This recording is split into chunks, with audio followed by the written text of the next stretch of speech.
আসসালামু আলাইকুম রহমতুল্লাহ।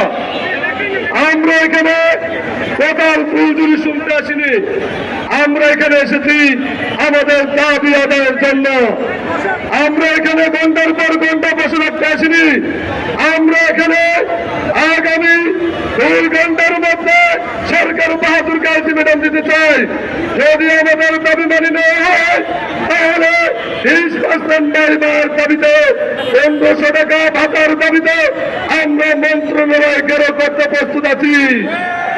আমাদের সকল শিক্ষক কিন্তু এখানে ঘন্টার পর ঘন্টা বসে থাকতে আসে না।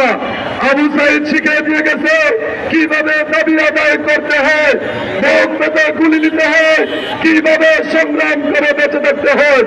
আমরা কিন্তু সেই দাবি আদায়ের লক্ষ্যে পুলিশের গুলি নিতেও আমরা দ্বিধাবোধ করবো না। এই আমাদের দাবি যদি না মানা হয়, আগামী 2 ঘন্টার মধ্যে আমরা সরকার বাহাদুরকে সময় দিচ্ছি।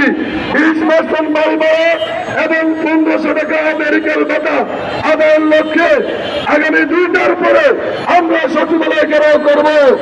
ওই ঘেরাও ঘেরাও ঘেরাও না না না না।